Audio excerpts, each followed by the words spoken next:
जय श्री राम। मैं वसंत रावल आज मैं आपको बताने आया हूं किसी व्यक्ति के जीवन में जब राहु ग्रह की महादशा, अंतर्दशा, प्रत्युंतर दशा आती है तो कैसा फल देखने को मिलता है। सबसे पहले हमें राहु के कारक तत्व को समझना होगा। राहु छल, कपट, धोखा, विश्वासघात, षड्यंत्र का कारक है। राहु मोबाइल, इंटरनेट, ऑनलाइन का कारक है। राहु सांप, विष, ये सभी का कारक है। राहु भूत, प्रेत, पिशाच, छाकिनी, डाकिनी, जादू, टोना, जंतर मंत्र, करनी, बाधा, मेली विद्या, तंत्र विद्या, पराविद्या, गुप्त विद्या, ये सभी का कारक है राहु ग्रह देवता। गुप्त शत्रु का भी कारक है राहु ग्रह देवता। पौराणिक कथाओं में कहा गया है कि सूरभानु नाम के राक्षस ने रूप बदल के भगवानों के साथ बैठ के अमृत का घूंट पी लिया। विष्णु भगवान को जब पता चला तो विष्णु भगवान ने अपने चक्र से सूरभानु नाम के राक्षस का छेदन किया। जो ऊपर का हिस्सा है यानी कि सर का हिस्सा है वो राहु बना और नीचे का जो हिस्सा है धड़ वो केतु बना। ये जो राहु है इसमें बहुत सारी लालसाएं हैं, बहुत कुछ देखने की लालसाएं, खाने की लालसाएं, बहुत कुछ उसके मन में है। वो कभी पूरी नहीं होती। क्यों? क्योंकि उसका शरीर ही नहीं है तो कभी उसका पेट भरता ही नहीं है, इसलिए वो सभी चीजों की बहुत ज्यादा लालसा रखता है। ये राहु कुंडली में शुभ स्थिति में है या अशुभ स्थिति में है, उसके बाद ही निर्णय लेना होता है कि राहु की महादशा का फल कैसा मिलेगा। तो आइए जरा गहराई से जानते हैं। जन्म कुंडली के अंदर राहु तीसरे भाव में, छठवें भाव में और 10वें भाव में अति विशिष्ट योग कारक ग्रह माना गया है। फिर से कहूंगा, राहु अगर तीसरे भाव में बैठा हो, छठवें भाव में बैठा हो, 10वें भाव में बैठा हो तो निश्चित तौर पे बहुत बहुत अच्छा फल देता है। राहु वृषभ राशि और मिथुन राशि के अंदर उच्च का होता है तो यहां पे भी अच्छा फल देता है। राहु 10वें और 11वें भाव में भी बहुत अच्छा फल देता है। राहु कन्या राशि में स्वगृही होता है। अभी हम लोग जानेंगे कि राहु की महादशा के अंदर कैसा फल मिलता है।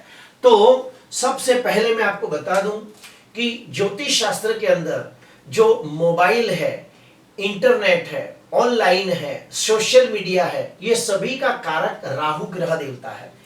अगर किसी व्यक्ति की जन्म कुंडली के अंदर राहु शुभ स्थिति में बलवान होकर बैठा हो तो राहु की महादशा, अंतर्दशा, प्रत्युंतर दशा के अंदर व्यक्ति को सोशल मीडिया के द्वारा, ऑनलाइन बिजनेस के द्वारा धन कमाने के प्रबल योग बनते हैं। जैसे कि एग्जांपल लेते हैं कि कोई लोग ऑनलाइन के अंदर डांस क्लास चलाते हैं, म्यूजिक क्लास चलाते हैं, जुम्बा क्लासेस चलाते हैं, एरोबिक क्लासेस चलाते हैं, योगा क्लासेस चलाते हैं, ज्योतिष के क्लासेस चलाते हैं।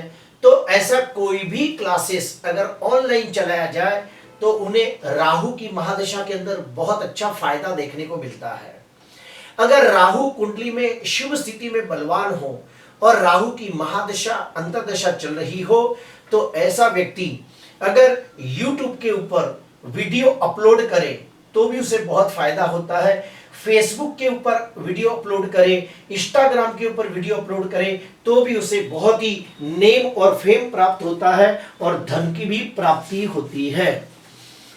आपको मैं बता दूं कि जो राहु ग्रह है ये राजनीति, रणनीति, कूटनीति का भी कारक है।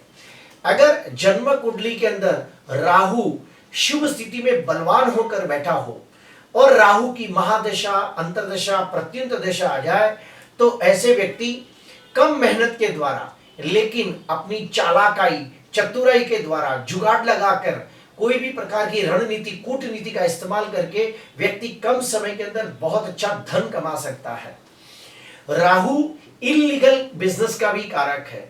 अगर राहु की महादशा चल रही हो तो व्यक्ति इलीगल बिजनेस करे तो भी बहुत अच्छा धन कमा लेता है। जैसे कि शेयर बाजार के अंदर पैसा इन्वेस्टमेंट करना, रेस कोर्स जाके खेलना, सट्टा जुगार खेलना, बैटिंग खेलना, ऐसा कोई भी मिलावट का काम करे, स्मगलिंग का काम करे तो भी राहु की महादशा के अंदर व्यक्ति कम समय के अंदर बहुत ही धनवान बनता है। लेकिन जैसे ही राहु की महादशा पूरी होने आती है, यानी कि राहु की महादशा का जो आखिरी समय आता है, उस समय उसे वो अशुभ कर्मों का खामियाजा भी भुगतना पड़ता है और व्यक्ति के ऊपर कायदा कानून की पकड़ मजबूत होती है। व्यक्ति को कहीं ना कहीं अनीति अधर्म से कमाया हुआ धन उसका बर्बाद हो जाता है और व्यक्ति की समाज में भी मानहानि और बदनामी के प्रबल योग बनते हैं। आपको मैं ये भी बता दूं कि राहु जो ग्रह है ये गुड विद्याओं का भी कारक है, तंत्र विद्या का, पराविद्या का कारक भी है। तो किसी व्यक्ति की जन्म कुंडली के अंदर राहु स्वगृही होकर बैठा हो, उच्चका होकर बैठा हो, किसी की कुंडली में राहु अति विशिष्ट योग कारक ग्रह बनकर बैठा हो, और अगर उसकी कुंडली के अंदर राहु की महादशा, अंतरदशा, प्रत्युंत दशा आ जाए तो उसे गुड शास्त्रों के प्रति रुझान होने लगता है। उसे ज्योतिष शास्त्र, वास्तुशास्त्र, रत्न शास्त्र, तंत्र, मंत्र, यंत्र जैसे गुड शास्त्र सीखना उसे अच्छा लगने लगता है। न्यूमरोलॉजी, उसके बाद टैरो कार्ड रीडिंग जैसी गुड शास्त्र का ज्ञान प्राप्त करना उसे अच्छा लगने लगता है। ऐसे व्यक्तियों को भूत, प्रेत, पिशाच, छाकिनी, डाकिनी, तंत्र विद्या, मंत्र विद्या, जादू टोना, जंतर मंत्र, करनी, बाधा, अलौकिक शक्तियां, पराविद्या, मृत्यु के बाद होने वाली गतिविधियां, ये सब चीजों की जानकारी हासिल करना, ज्ञान प्राप्त करना, सुनना, देखना उन्हें बड़ा अच्छा लगने लगता है। राहु को विदेशागमन भी कहा गया है। अगर किसी व्यक्ति की जन्म कुंडली के अंदर राहु स्वगृही होकर बैठा हो, राहु उच्चका होकर बैठा हो, राहु अति विशिष्ट योग कारक होकर बैठा हो, राहु 11वें भाव में हो, और अगर उस व्यक्ति की कुंडली में राहु की महादशा, अंतरदशा, प्रत्युंतर दशा आ जाती है तो ऐसे व्यक्तियों को विदेश जाने से बहुत लाभ होता है। विदेश जाकर नौकरी करके धन कमाने से बहुत आर्थिक लाभ होता है। अगर कोई बच्चा पढ़ाई करता हो और राहु की महादशा, अंतरदशा चल रही हो तो आप कह सकते हो कि ये लड़का कोई भी प्रकार का इंजीनियरिंग का डिग्री हासिल कर सकता है। ये व्यक्ति कोई भी ऐसा काम कर सकता है जिसमें नई टेक्नोलॉजी का उपयोग होता हो, तो जैसे कि इलेक्ट्रॉनिक इंजीनियर, कंप्यूटर इंजीनियर ऐसा बन सकता है, रडार इंजीनियर बन सकता है, एरोनॉटिकल इंजीनियर बन सकता है। ऐसा कोई भी प्रकार का इंजीनियर बनाने वाला ग्रह है राहु।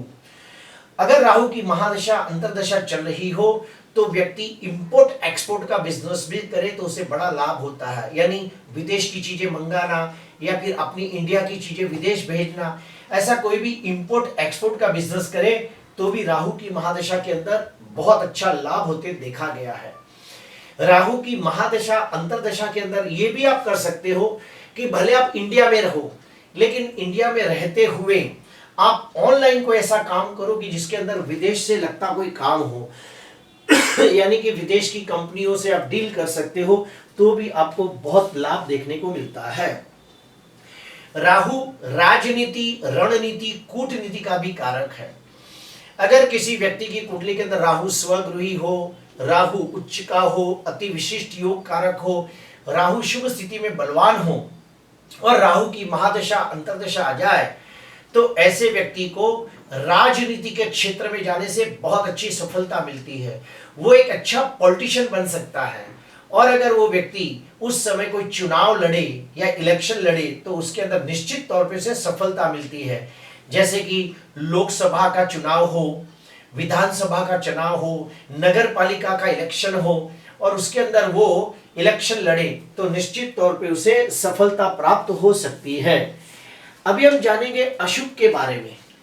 अगर किसी व्यक्ति की जन्म कुंडली के अंदर राहु के वजह से कोई अशुभ योग बनता हो, जैसे कि चंद्र राहु की अंशात्मक युति चंद्र ग्रहण योग बनाती हो, सूर्य राहु की अंशात्मक युति सूर्य ग्रहण योग बनाती हो, मंगल राहु की अंशात्मक युति अंगारक योग बनाती हो, बुध राहु की युति जड़त्व योग बनाती हो, गुरु राहु की अंशात्मक युति विप्र चांडाल योग बनाती हो, शनि राहु की अंशात्मक युति श्रापित योग बनाती हो, या फिर राहु नीचका हो, या फिर राहु 6वें, 8वें, 12वें भाव के अंदर पाप ग्रहों के साथ युति करके बैठा हो तो राहु की महादशा के अंदर बिल्कुल अच्छा फल देखने को नहीं मिलता। ऐसा व्यक्ति राहु की महादशा के अंदर बहुत मेहनत करने के बावजूद वो उन्नति, प्रगति, विकास नहीं कर पाता जिसका वो हकदार होता है। उसे वो मान, सम्मान, पद, प्रतिष्ठा, यश, जश, कीर्ति भी प्राप्त नहीं होती जिसका वो हकदार होता है। राहु अगर कुंडली के अंदर नीच का हो, कोई अशुभ योग निर्माण करता हो, राहु 6वें, 8वें, 12वें भाव में पाप ग्रहों से दृष्ट हो, तो राहु की महादशा, अंतरदशा के अंदर व्यक्ति बिना सोचे समझे कोई व्यापार करे, कोई बिजनेस करे, तो उसमें बहुत बड़ी नुकसानी के योग बनते हैं। राहु की महादशा में और भी मैंने देखा है कि व्यक्ति को बुरी आदतें आसानी से लग जाती है, जैसे कि बीड़ी, सिगरेट, तंबाकू, गुटखा, दारू, चरस, गांजा, अफीम जैसी बुरी आदतें उसे आसानी से लग जाती है। अभी हम लोग ये भी जानेंगे कि अगर कोई व्यक्ति राहु की महादशा के अंदर उसे कोई भी प्रकार का सट्टा खेले, जुगार खेले, मटका खेले, तो भी उसे बहुत बड़ा नुकसान होते देखा गया है। बिना सोचे समझे शेयर बाजार में बहुत बड़ा इन्वेस्टमेंट करे तो भी उसे आर्थिक नुकसानी के योग बनते हैं। राहु कुंडली के अंदर बहुत ज्यादा कमजोर हो और अगर सूर्य चंद्र भी कमजोर हो जाते हो तो ऐसे व्यक्ति के ऊपर जादू, टोना, जंतर मंतर, करनी बाधा, भूत प्रेत बाधा, बाहरिक शक्तियां, तंत्र विद्या, मेली विद्या जैसी तकलीफें भी होते देखी गई है। राहु की महादशा में और एक चीज खास देखी गई है कि ऐसे लोगों को एक बार मानहानि या बदनामी के भी प्रबल योग बनते हैं। अभी हम लोग जानेंगे कि अगर किसी की कुंडली में राहु नीच राशि में निर्बल हो, राहु अगर कोई अशुभ योग निर्माण करता हो, जैसे कि सूर्य ग्रहण, चंद्र ग्रहण, अंगारक योग, जड़त्व योग, चांडाल योग, श्रापित योग, लंपट योग, तो ऐसे व्यक्तियों को क्या उपाय करना चाहिए ताकि राहु की महादशा, अंतरदशा, प्रत्युंतर दशा के अंदर उसका अशुभ फल कम मिले। तो उसके कम से कम 5-6 उपाय मैं आपको बताता हूं। सबसे पहला उपाय, ओम ह्रीं राहुवे नमः, ओम ह्रीं राहुवे नमः, ओम ह्रीं राहुवे नमः। ये मंत्र का रोज 108 बार सच्चे दिल से, श्रद्धा से मंत्र जाप करके राहु को प्रार्थना करें कि उसका बुरा प्रभाव कम हो। दूसरा, हनुमान चालीसा का पाठ भी आप कर सकते हैं, दुर्गा चालीसा का पाठ भी आप कर सकते हैं, नरवाण मंत्र का अनुष्ठान भी आप कर सकते हैं। आप किसी अच्छे विद्वान ज्योतिषकार की सलाह लेके आप राहु का रत्न गोमेद भी धारण कर सकते हैं। लेकिन याद रहे, बिना सोचे समझे आप गोमेद धारण न करें, वरना लेने के देने पड़ सकते हैं, बहुत बड़ा नुकसान भी हो सकता है। शिव मंदिर में जाके आप किसी कर्मकांडी विद्वान ब्राह्मण के हाथों द्वारा आप रुद्राभिषेक करा सकते हैं। आप शिव मंदिर में जाके वहां जो बाहर भिखारी लोग बैठे होते हैं, आप उन्हें कंबल का दान कर सकते हैं, आप उन्हें काले तिल दान कर सकते हैं, तेल का दान कर सकते हैं। आप एक नारियल लीजिए, उस नारियल की एक आंख फोड़कर उसमें से पानी निकालकर उसमें शक्कर भरकर आप पीपल के झाड़ के नीचे रख दीजिए। जैसे जैसे मूंगियां खाएगी राहु का दुष्प्रभाव भी कम होगा। अगर आप किसी तीर्थ स्थान पे जाते हैं तो वहां पे त्रिवेणी संगम जहां भी होता है, वहां पे आप अगर स्नान करते हैं तो भी राहु की पीड़ा कम होती है।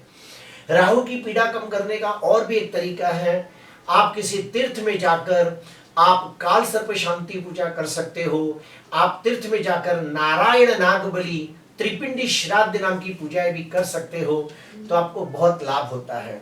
इसके अलावा भी मैं आपको कुछ उपाय बताऊंगा कि अगर जो राहु कुंडली के अंदर बहुत ज्यादा खराब है तो आप अंध आश्रम में जाके, अंधों के आश्रम में जाके आप लोगों को भरपेट भोजन करा के उन्हें खुशी दे सकते हो, तो भी राहु प्रसन्न होता है। अभी हम लोग जानेंगे कि जो राहु ग्रह की महादशा है ये 18 वर्ष के लिए आती है। तो 18 वर्ष के अंदर पूरा समय खराब नहीं जाता, उसमें कुछ ऐसे भी ग्रह है कि अगर वो ग्रहों की अंतरदशा आ गई तो बहुत अच्छा फल मिलता है। वो कौन कौन सी अंतरदशा, तो सुनिए। जिनकी भी कुंडली के अंदर कारक ग्रह यानी कि लग्नाधिपति, पंचमाधिपति, भाग्याधिपति, इसे हम कारक कहते हैं। कोई भी कुंडली के अंदर जो भी कुंडली का लग्नाधिपति होता है पंचमाधिपति होता है, भाग्याधिपति होता है, उसे हम कुंडली के कारक ग्रह कहते हैं। जब भी उन ग्रहों की अंतर्दशा आती है तो निश्चित तौर पे लाभ होता है। और एक तरीका है कि जो राहु के कट्टर शत्रु हैं उनकी अंतर्दशा में अच्छा फल देखने को नहीं मिलता।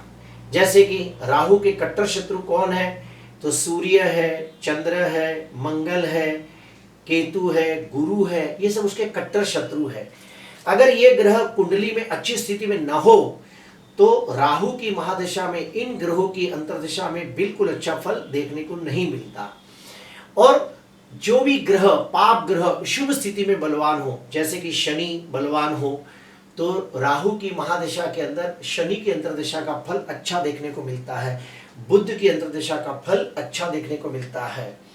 अभी हम जानेंगे कि आज से 5 साल पहले मैंने हर लग्न के अंदर राहु की महादशा अंतर्दशा का फलादेश के वीडियो बनाए थे। जैसे कि मेष लग्न की कुंडली के अंदर राहु की महादशा का फल लेक्चर नंबर 344, वृषभ लग्न की कुंडली के अंदर राहु की महादशा का फल लेक्चर नंबर 355, मिथुन लग्न की कुंडली के अंदर राहु की महादशा का फल लेक्चर नंबर 368, कर्क लग्न की कुंडली के अंदर राहु की महादशा का फल लेक्चर नंबर 379, सिंह लग्न की कुंडली के अंदर राहु की महादशा का फल लेक्चर नंबर 390, कन्या लग्न की कुंडली के अंदर राहु की महादशा का फल लेक्चर नंबर 401, तुला लग्न की कुंडली के अंदर राहु की महादशा का फल लेक्चर नंबर 415, वृश्चिक लग्न की कुंडली के अंदर राहु की महादशा का फल लेक्चर नंबर 425, धनु लग्न की कुंडली के अंदर राहु की महादशा का फल 435, मकर लग्न की कुंडली के अंदर राहु की महादशा का फल 445,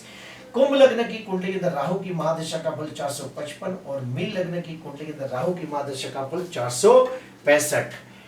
प्रिय दर्शकों, जो राहु है ये एक छाया ग्रह है, इसे भौतिक दृष्टि से इसका कोई महत्व नहीं।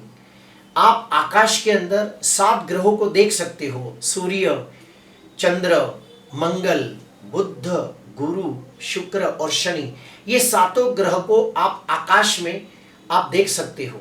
लेकिन राहु और केतु ये दोनों ग्रह कभी नहीं दिखते हैं, इनका भौतिक दृष्टि से कोई भी अस्तित्व नहीं है। क्यों? क्योंकि ये छाया ग्रह है। ये कैसे निर्माण हुए? तो जब सूर्य और चंद्र चलते चलते एक दूसरे की जब रेखा काटते हैं, एक दूसरे को क्रॉस करते हैं, तो वो जो बिंदु है उसी को राहु ग्रह कहा गया है। और राहु और केतु एक पाप ग्रह है, बने तब तक उसके रत्न धारण नहीं करने चाहिए। अगर धारण करने भी है तो किसी विद्वान ज्योतिषकार की सलाह लेने के बाद ही राहु का रत्न गोमेद धारण करना चाहिए। प्रिय दर्शकों, जो राहु ग्रह है ये कलयुग का दाता है। अगर कुंडली के अंदर राहु शुभ स्थिति में बलवान हो या फिर कोई अच्छे ग्रह के साथ युति करके बैठा हो और राहु की महादशा आ जाए तो व्यक्ति को मालामाल कर देती है। कम समय के अंदर बहुत ही मान सम्मान, पद प्रतिष्ठा, यश जस, कीर्ति, धनवान, यशवान, कीर्तिवान बना देती है। और अगर राहु कुंडली में खराब हो, नीच का हो, पाप ग्रहों से दृष्ट हो, अशुभ योग बनाता हो, तो राहु की महादशा के अंदर व्यक्ति को दिन में तारे दिखा देता है। प्रिय दर्शकों, आज के लिए बस इतना ही। आपको अच्छा लगा तो जरूर लाइक करना, सब्सक्राइब करना। नमस्कार।